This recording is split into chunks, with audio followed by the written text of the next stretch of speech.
Let's travel to Philippines. Pag umuwi ka ng Pilipinas, ano ang unang iisipin? Bumili ng ticket, di ba? Mapapabrowse ka tuloy magkano ang plane ticket. Pag maghanap ka ba ng ticket, gusto mo ang direct flight para in 15 hours na sa Pinas ka na? O kaya naman kahit may mga stopover para mura? Ako nga pala ang inyong ka-travel buddy, Emmy, at ang aking husband si Dennis, kasama ang aming bunso. We are based here in Toronto, Canada, and every time na uuwi kami ng Pinas, doon kami sa kung saan makakamura at mag-enjoy na rin sa aming biyahe. Samahan nyo kami sa aming biyahe. We are flying to Manila via United Airlines from Toronto to Denver, then to San Francisco, and finally to Philippines.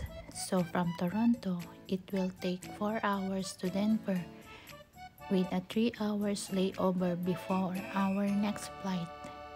Nag-e-enjoy kami actually sa mga stopovers para makadaan kami sa ibang lugar. At kung pwede pa, pinipili namin ang mas mahaba na stopovers para pwede naming i-explore kung saan kami mag-i-stop.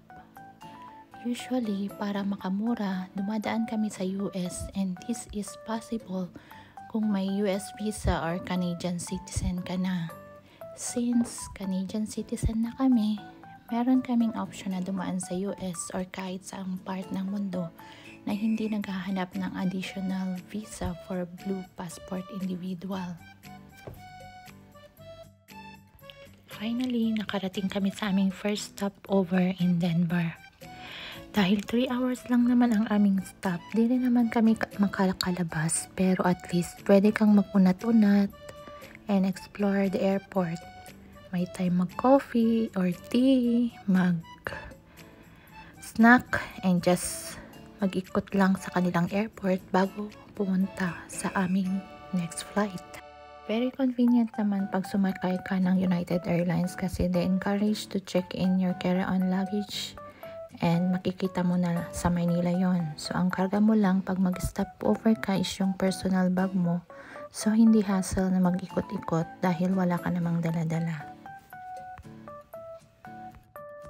Kaya okay lang na mag-ikot-ikot at mag-picture-picture. May time na kumain, mag-snack, pumunta sa washroom, and explore the place. So, why not? Enjoy the place bago ka pumunta ulit sa next flight mo.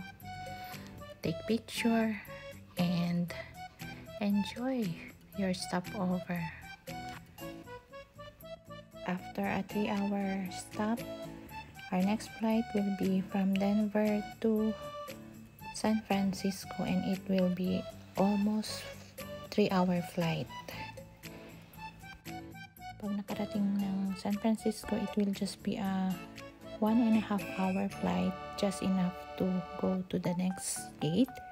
And from San Francisco to Manila, it will be a long 15-hour flight.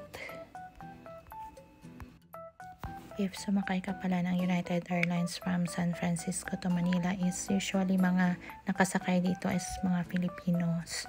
And even yung crew ng airplane is mostly are mga Filipinos. So, very at home ka.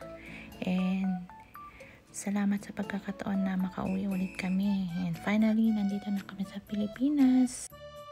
There is really no place like home. Thank you again for watching. God bless everyone. See you sa susunod naming video.